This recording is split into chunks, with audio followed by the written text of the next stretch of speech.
아니, 저 얼굴의 흉터는 25년 전에 실종된 그 아이? 이한우 회장은 산속 오솔길에서 발을 헛디뎠습니다. 순간 몸이 비틀거리며 바위 모서리에 왼쪽 다리가 부딪혔습니다. 65의 나이에도 꾸준히 등산을 즐겨온 그였지만 이번만큼은 자연의 힘 앞에 무력했습니다. 신음이 새어나왔습니다. 다리에서 뜨거운 통증이 밀려왔습니다.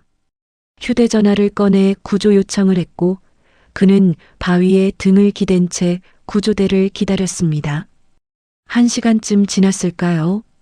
멀리서 인기척이 들려왔습니다. 주황색 구조복을 입은 대원들이 나타났습니다. 앞장선 젊은 대원이 다가와 무릎을 꿇었습니다. 괜찮으십니까? 제가 119 구조대 박진우입니다. 이한우는 고개를 들어 대원의 얼굴을 보았습니다. 그 순간 그의 심장이 멈춘 듯 했습니다.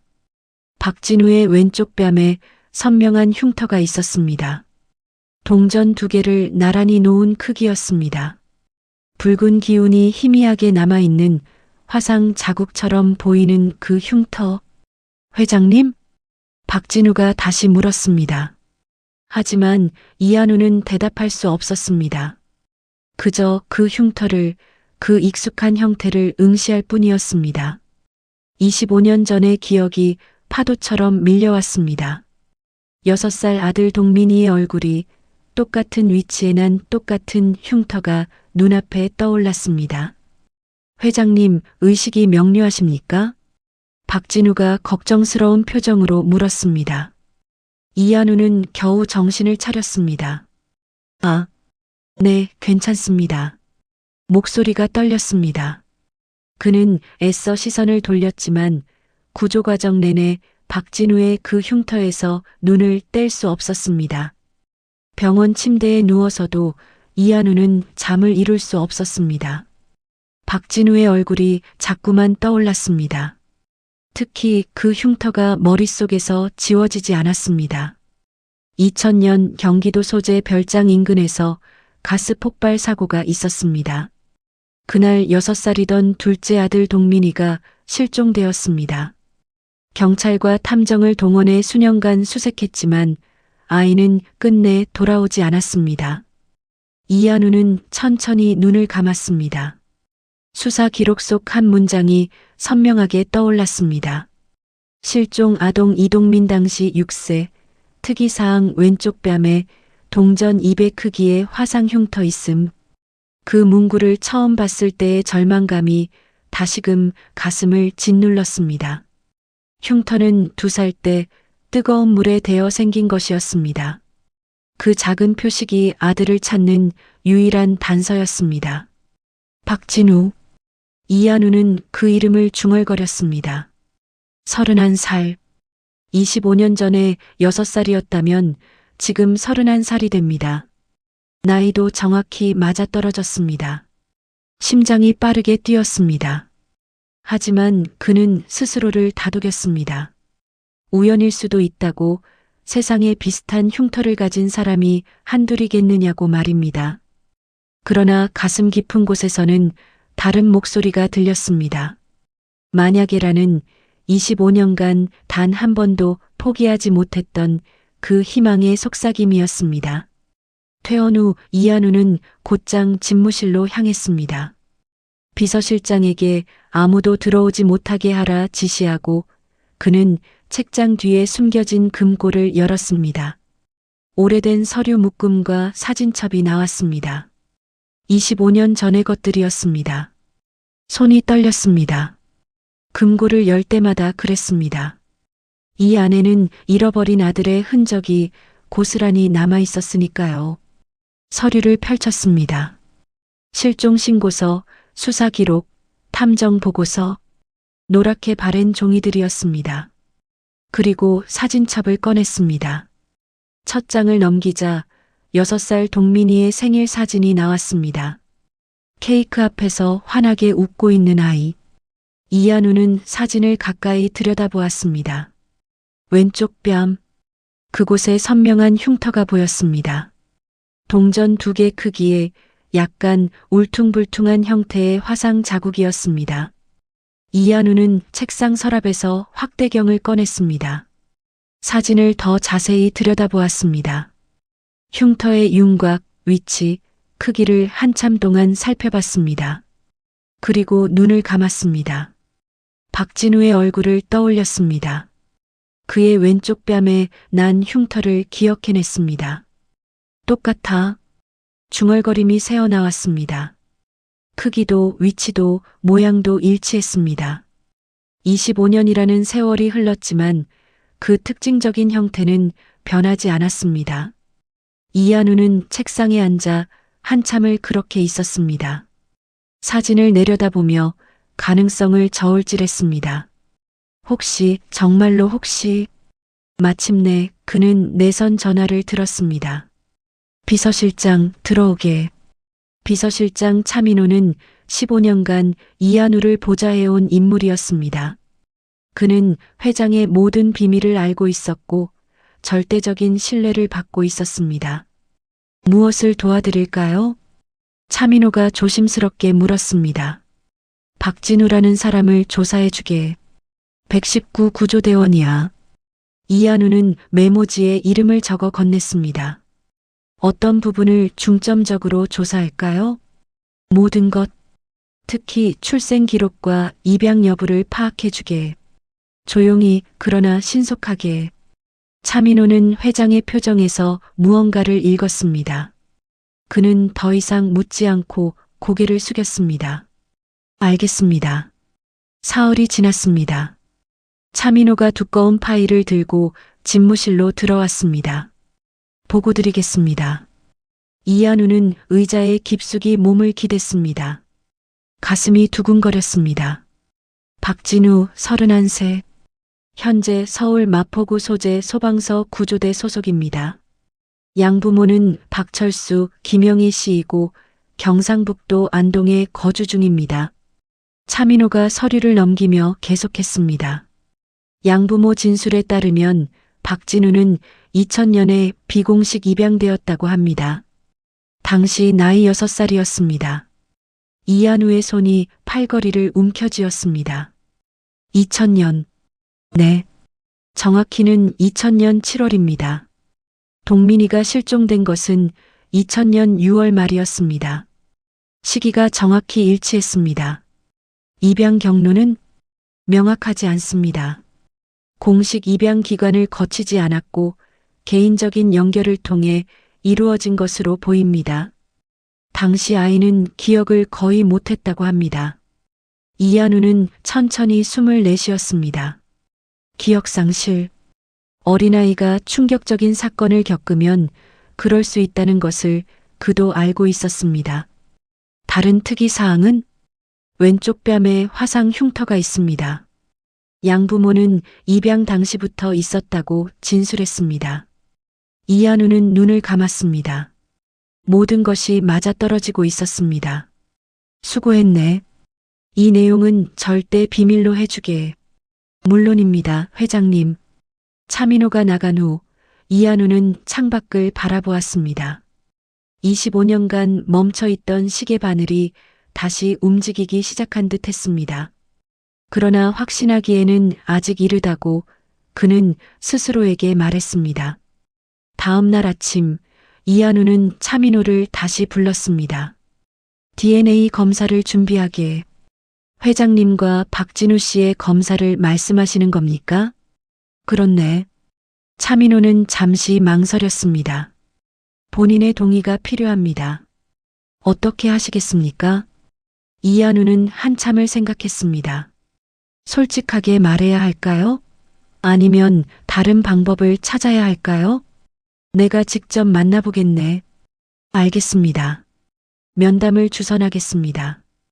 이한우는 박진우를 호텔 라운지로 불렀습니다. 조용하고 은밀한 장소였습니다. 박진우는 평상복 차림으로 나타났습니다. 약간 긴장한 기색이 역력했습니다. 저를 찾으신 이유가 뭡니까? 박진우가 자리에 앉으며 물었습니다. 이한우는 그의 얼굴을 찬찬히 살폈습니다.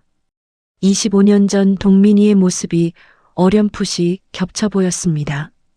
눈매, 이마의 형태, 입술선. 고맙네. 구조해줘서. 그 정도로 따로 부르실 일은 아니지 않습니까? 박진우는 직설적이었습니다. 이한우는 그 모습이 마음에 들었습니다. 자네에게 부탁이 있네. 부탁이요? DNA 검사를 받아줬으면 하네. 박진우의 표정이 굳었습니다. 갑자기 왜 그런 걸 하자는 겁니까? 개인적인 이유가 있네. 자세한 것은 결과가 나온 후에 말씀드리겠네. 이상한 제안입니다. 거절하겠습니다. 박진우가 자리에서 일어났습니다. 이한우는 그의 손목을 붙잡았습니다.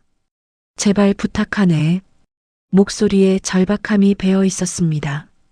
박진우는 이한우의 눈을 보았습니다. 그 눈에서 무언가 간절함을, 오랜 고통을 읽었습니다. 이유를 말씀해 주십시오. 이한우는 한참을 망설이다 입을 열었습니다. 자네가 혹시 내 아들일지도 모르겠네. 박진우의 눈이 커졌습니다. 무슨 말씀을? 25년 전 나는 6살짜리 아들을 잃었네. 그 아이도 자네처럼 왼쪽 뺨에 화상 흉터가 있었지. 박진우는 무의식적으로 자신의 뺨을 만졌습니다. 하지만 저는 양부모님 밑에서 자랐습니다. 저는 입양된 시기가 2000년이지? 6살 때? 박진우는 대답하지 못했습니다. 사실이었으니까요. 검사만 받아주게. 그게 전부가 아니라면 내가 더 이상 자네를 괴롭히지 않겠네. 오랜 침묵이 흘렀습니다. 박진우는 복잡한 표정으로 고개를 끄덕였습니다. 알겠습니다. 일주일이 지났습니다. 이한우는 그 일주일 내내 제대로 잠을 자지 못했습니다. 밥맛도 없었습니다. 오직 검사 결과만을 기다렸습니다. 차민호가 집무실 문을 열고 들어왔습니다. 손에 봉투를 들고 있었습니다.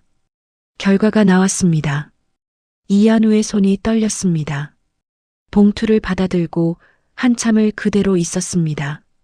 두려웠습니다. 만약 아니라면? 25년간의 희망이 완전히 꺾이는 것이라면? 혼자 있고 싶네. 차민호가 조용히 나갔습니다. 이한우는 봉투를 뜯었습니다. 서류를 꺼냈습니다. 여러 수치와 용어들이 나열되어 있었습니다. 그리고 마지막 줄. 생물학적 부자관계 확률 99.9%. 봉투가 손에서 떨어졌습니다. 이한우는 의자에 주저앉았습니다. 가슴이 터질 듯 뛰었습니다. 눈에서 뜨거운 것이 흘러내렸습니다. 동민아, 25년, 9250일, 그토록 긴 시간 동안 그리워했던 아들이 살아있었습니다. 그것도 이 도시 어딘가에서 평범한 소방관으로 살아가고 있었습니다. 이한우는 책상에 얼굴을 묻고 흐느꼈습니다. 65평생 이렇게 눈물을 흘린 적이 없었습니다. 기쁨과 안도, 그리고 그간의 고통이 한꺼번에 쏟아져 나왔습니다. 한참을 그렇게 있다가 그는 얼굴을 들었습니다. 눈가를 닫고 내선 전화를 들었습니다. 박진우 씨와 면담을 주선하게. 오늘 당장. 이한우는 자택 서재에서 박진우를 기다렸습니다. 검사 결과지를 책상 위에 놓고 동민이의 사진첩도 함께 펼쳐놓았습니다. 문이 열리고 박진우가 들어왔습니다.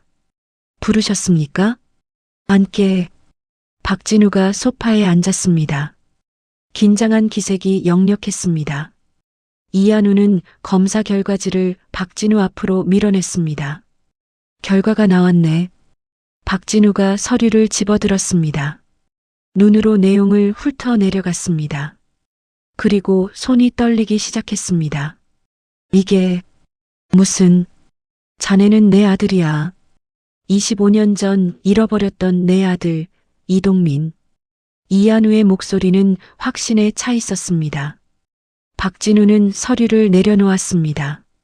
얼굴이 창백해졌습니다. 저는 박진우입니다. 박철수, 김영애 씨의 아들입니다. 혈연상으로는 내 아들이야. 말도 안 됩니다. 박진우가 벌떡 일어났습니다. 저는 제 부모님을 알고 있습니다. 저를 키워주신 분들을요. 갑자기 나타나서 아들이라니 받아들일 수 없습니다. 동민아, 저는 동민이 아닙니다. 박진우의 목소리가 떨렸습니다. 이한우는 사진첩을 들어보였습니다. 이 사진을 보게. 6살 생일날 찍은 거야. 왼쪽 뺨의 흉터를 보게. 박진우는 사진을 보지 않으려 했지만 결국 시선이 그쪽으로 갔습니다. 자신과 똑같은 흉터를 가진 아이가 환하게 웃고 있었습니다. 우연입니다. 입양 시기, 나이, 흉터, 그리고 DNA까지. 이 모든 게 우연일 리 없네. 저는 혼란스럽습니다. 박진우는 뒷걸음질 쳤습니다. 제게 시간을 주십시오. 저는 이걸 받아들일 수 없습니다. 동민아, 아니 진우야. 나는 25년을 기다렸네. 죄송합니다. 박진우는 서재를 나갔습니다. 이한우는 그를 붙잡지 않았습니다. 그도 이해했습니다. 31년간 알고 살았던 자신의 정체성이 단 하루 만에 흔들린다는 것이 얼마나 충격적인지를요. 하지만 포기할 수는 없었습니다. 이제 막 아들을 찾았는데 다시 잃을 수는 없었습니다. 시그룹 본사 회장실. 장남 이동수는 아버지 앞에 서 있었습니다. 35의 나이에 이미 그룹 부회장 직함을 달고 있는 그였습니다. 무슨 일로 급히 부르셨습니까? 이한우는 창밖을 바라보며 말했습니다. 동수야, 내 동생이 살아있었다. 이동수의 표정이 굳었습니다. 무슨 말씀이십니까? 동민이가 살아있어. DNA 검사로 확인했다. 그럴 리가. 박진우라는 이름으로 살고 있더구나. 소방관이야. 이동수는 의자에 천천히 앉았습니다. 머릿속이 복잡했습니다. 25년 전 사라진 동생. 그는 어렴풋이 기억하고 있었습니다. 10살이었던 자신에게 6살 동생은 귀찮은 존재였습니다. 하지만 동생이 사라진 후 그는 외아들이 되었습니다. 그룹의 유일한 후계자가 되었습니다. 아버지의 모든 관심과 기대를 독차지했습니다. 언제 데려오실 겁니까? 이동수가 조심스럽게 물었습니다. 본인이 아직 받아들이지 못하고 있다. 시간이 필요하겠지. 그럼 확정된 건 아니지 않습니까? 이한우는 아들을 돌아보았습니다. DNA가 99.9% 일치한다. 확정된 거야. 알겠습니다. 이동수는 집무실을 나왔습니다. 복도를 걸으며 그는 주먹을 꽉 쥐었습니다. 동생, 갑자기 나타난 혈육. 그것도 DNA로 증명된. 이동수는 자신의 위치가 흔들릴까 두려웠습니다. 25년간 쌓아온 모든 것이 단 한 사람의 등장으로 무너질 수 있다는 공포가 엄습했습니다. 안 돼. 그는 중얼거렸습니다. 비서실로 향하며 그는 대책을 세우기 시작했습니다. 사흘 후 이한우는 두 아들을 식당에 불렀습니다. 호텔 최상층의 프라이빗 다이닝룸이었습니다. 이동수가 먼저 도착했습니다. 그리고 박진우가 들어왔습니다. 두 사람은 어색하게 눈인사를 나눴습니다. 앉게들. 이한우가 말했습니다. 세 사람이 테이블에 둘러앉았습니다. 침묵이 흘렀습니다. 진우야, 동수야. 오늘 너희 둘을 부른 이유는? 이한우가 입을 열었습니다. 우리가 가족이라는 것을 확인하기 위해서야. 박진우는 불편한 표정이었습니다. 이동수는 무표정했습니다. 동수야, 내 동생이다. 25년 만에 돌아왔어. 이동수는 박진우를 바라보았습니다. 반갑습니다. 목소리는 차가웠습니다. 박진우도 느낄 수 있었습니다. 환영받지 못한다는 것을요. 저는 아직. 박진우가 말을 꺼냈습니다. 받아들이기 어렵습니다. 제게 이미 가족이 있습니다. 혈육은 바뀌지 않아. 이한우가 단호하게 말했습니다. 동수야, 너는 형으로서 동생을 인정해야 한다. 이건 내 명령이야. 이동수의 턱에 힘이 들어갔습니다. 알겠습니다, 아버지. 하지만 그의 눈빛은 달랐습니다. 그 눈에는 질투와 불안, 그리고 거부감이 뒤섞여 있었습니다. 식사는 차갑게 진행되었습니다. 세 사람 모두 음식을 거의 입에 대지 않았습니다. 이한우만이 애써 대화를 이어갔지만 두 아들은 거의 대답하지 않았습니다. 식사가 끝나고 이동수가 먼저 일어났습니다. 먼저 실례하겠습니다. 그가 나간 후 이한우는 박진우를 바라보았습니다. 미안하구나. 이게 너한테 부담스러운 거 안다. 시간이 필요합니다. 얼마든지 주마. 하지만 이것만은 기억해라. 너는 내 아들이야. 이동민이든 박진우든 내 이름이 뭐가 됐든 상관없어. 넌 내 아들이야. 박진우는 대답 없이 고개를 숙였습니다. 한 달이 지났습니다. 박진우는 여전히 소방서에서 일했지만 머릿속은 혼란스러웠습니다. 양부모님께 사실을 말했고 그들은 울면서 고백했습니다. 입양 당시의 정황을, 아이가 기억을 잃고 있었다는 것을요. 그날 밤 박진우는 이한우에게 연락했습니다. 만나고 싶습니다. 이한우는 즉시 만남 장소를 제안했습니다. 이번에는 한강변 조용한 카페였습니다. 두 사람이 마주 앉았습니다. 박진우는 가방에서 낡은 사진 한 장을 꺼냈습니다. 양어머니가 주셨습니다. 저를 처음 만났을 때 제가 가지고 있던 거라고 하시더군요. 이한우가 사진을 받아들었습니다. 손이 떨렸습니다. 6살 생일날 케이크 앞에서 웃고 있는 동민이의 모습이었습니다. 자신이 금고에 보관하고 있던 것과 똑같은 사진이었습니다. 이 사진, 내가 찍어준 거다. 이한우의 목소리가 갈라졌습니다. 그날 내 생일이었어. 6살. 케이크에 초를 6개 꽂았지. 넌 소원을 빌면서 눈을 꼭 감았어. 박진우는 사진을 응시했습니다.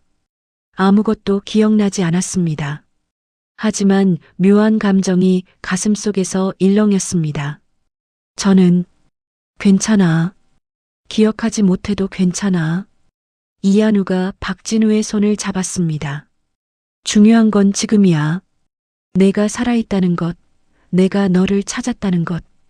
그것만으로도 충분해. 박진우는 이한우의 눈을 보았습니다. 그 눈에 담긴 절실함과 사랑을, 25년간의 그리움을 읽을 수 있었습니다. 시간을 주십시오.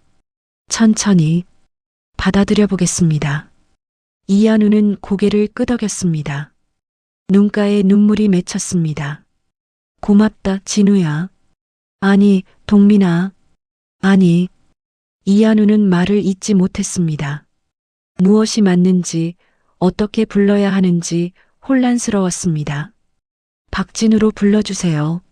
아직은 그게 편합니다. 알겠다. 진우야. 두 사람은 한참을 그렇게 앉아 있었습니다. 말없이 사진을 보며 잃어버린 시간을 떠올렸습니다. 박진우가 자신의 뺨을 가리키며 물었습니다. 이 흉터는 어떻게 생긴 겁니까? 2살 때였어. 내가 뜨거운 물을 식탁에 올려놓았는데 내가 컵을 잡아당기는 바람에. 이한우는 그날을 회상했습니다. 병원에 데려갔을 때 얼마나 울었는지 몰라. 내 불찰이었어. 내가 조심했어야 했는데. 그래서 이렇게 남았군요. 박진우는 흉터를 쓰다듬었습니다.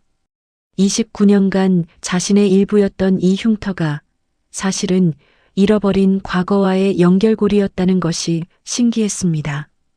보고 싶었어? 정말 보고 싶었어?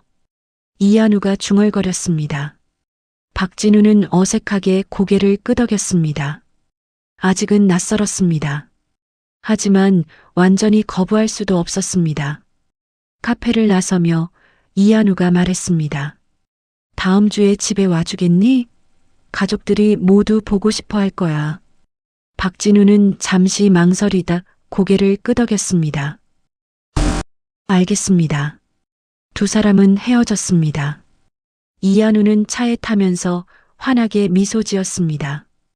25년 만에 느껴보는 진정한 기쁨이었습니다. 하지만 그는 몰랐습니다. 멀지 않은 곳에서 선글라스를 낀 이동수가 모든 것을 지켜보고 있었다는 것을요. 이동수는 두 사람이 악수하는 모습을, 사진을 함께 보는 모습을 목격했습니다. 그의 입가에 차가운 미소가 번졌습니다. 형제라. 그는 중얼거렸습니다. 주머니 속 휴대전화를 꺼내 누군가에게 메시지를 보냈습니다. 계획을 진행하시오. 그리고 차에 올라타 떠났습니다. 백미러에 비친 그의 얼굴은 어둡고 냉혹했습니다. 다음 주 이한우의 저택에서 가족 모임이 열렸습니다. 넓은 거실에 이한우, 이동수, 그리고 박진우가 모였습니다. 어서 오너라. 이한우가 반갑게 박진우를 맞았습니다. 박진우는 정장을 차려입고 왔습니다. 긴장한 기색이 역력했습니다. 형님. 이동수가 다가와 악수를 청했습니다. 하지만 그 손은 차가웠습니다. 편하게 있으세요. 세 사람이 소파에 앉았습니다. 하인이 차를 가져다 주었습니다. 이한우가 입을 열었습니다. 오늘 이렇게 모인 건 앞으로의 일들을 이야기하기 위해서야. 박진우가 긴장한 표정으로 들었습니다. 진우야, 내가 원한다면 회사에서 일할 수 있어. 물론 지금 당장은 아니야. 천천히 배우면 돼. 저는 박진우가 말을 꺼냈습니다. 소방관으로 계속 일하고 싶습니다. 이동수의 눈빛이 날카로워졌습니다. 아버지, 동생은 아직 마음의 준비가 안 된 것 같습니다. 서두를 필요는 없지 않겠습니까? 그래, 물론이지. 진우야, 내가 원하는 대로 해라. 다만, 이한우는 테이블 위에 서류 봉투를 올려놓았습니다. 법적으로 호적에 올리고 싶구나. 내 본명을 되찾아주고 싶어? 박진우는 봉투를 바라보았습니다. 그 안에는 호적 정정 서류가 들어있을 것이었습니다. 생각해 볼 시간을 주십시오. 그래, 천천히 생각해봐. 이한우는 아쉬워하면서도 이해한다는 표정이었습니다. 저녁 식사 시간이 되었습니다. 세 사람은 식탁에 둘러앉았습니다. 이한우는 계속 박진우에게 음식을 권했습니다. 이건 내가 어렸을 때 좋아하던 거야.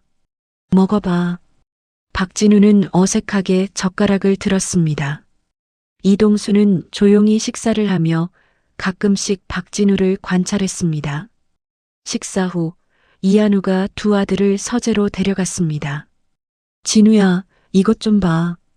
이한우는 금고를 열어 사진첩과 서류들을 꺼냈습니다.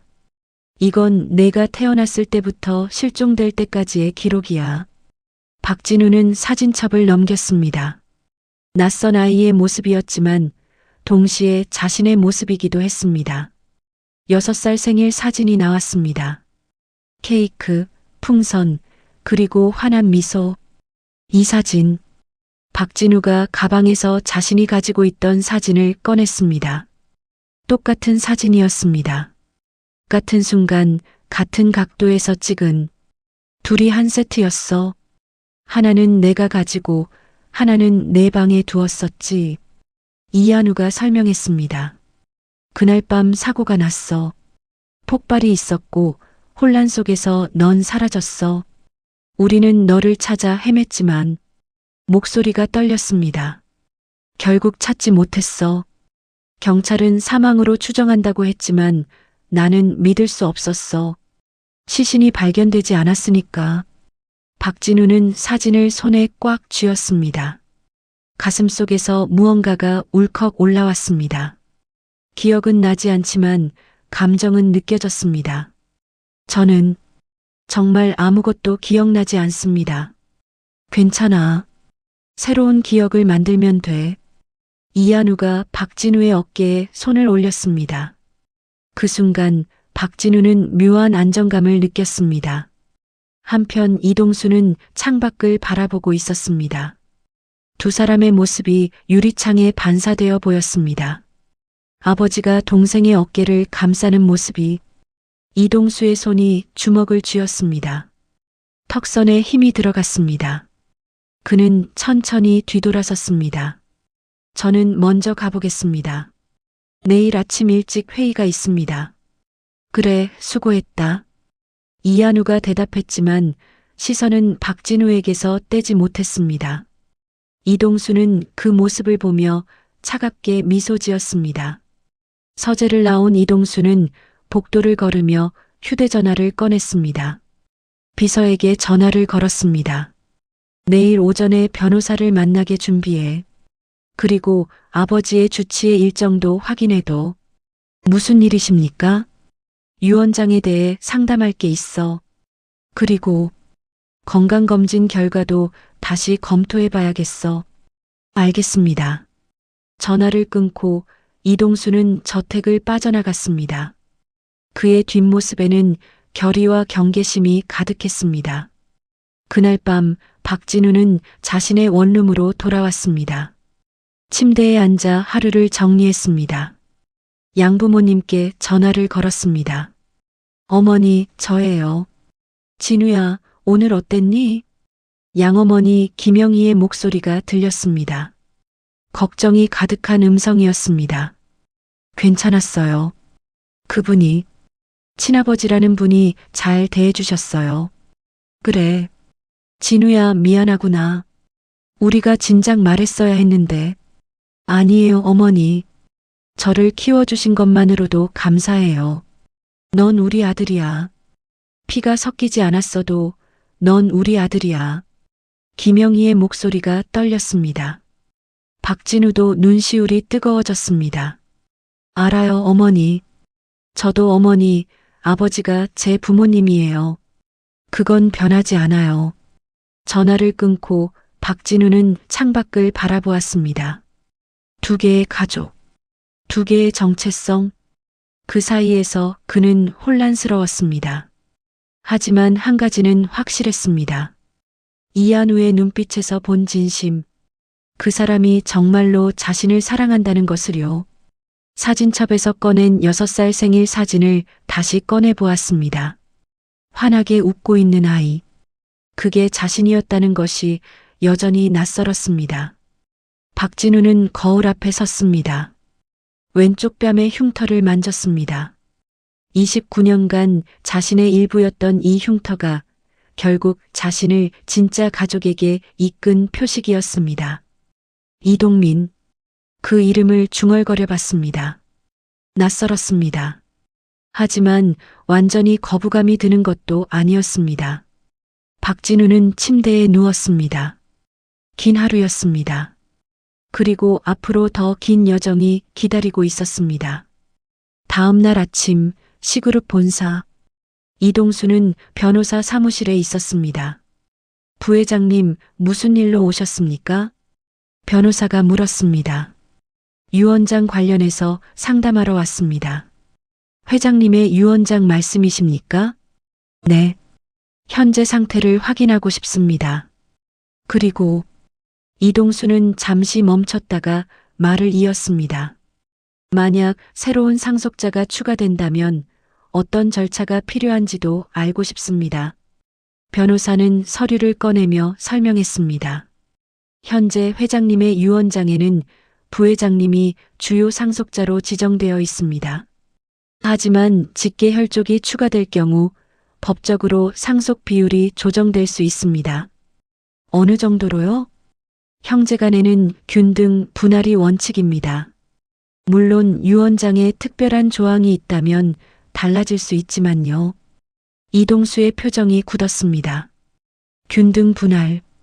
그것은 자신이 가진 모든 것의 절반을 내놓아야 한다는 의미였습니다. 유 원장 변경을 막을 방법은 없습니까? 법적으로는 없습니다. 유언자의 자유의사니까요. 다만 변호사가 조심스럽게 말을 이었습니다. 유언자의 정신 상태가 온전하지 못하다는 것을 입증하면 유언장의 효력을 다툴 수는 있습니다.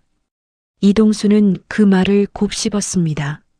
아버지의 정신 상태, 그것을 문제 삼을 수 있다면 알겠습니다. 상담 감사합니다. 이동수는 사무실을 나왔습니다. 엘리베이터 안에서 그는 깊은 생각에 잠겼습니다. 동생을 인정할 수는 없었습니다. 25년간 쌓아온 모든 것을 나눌 수는 없었습니다. 무언가 조치를 취해야 했습니다.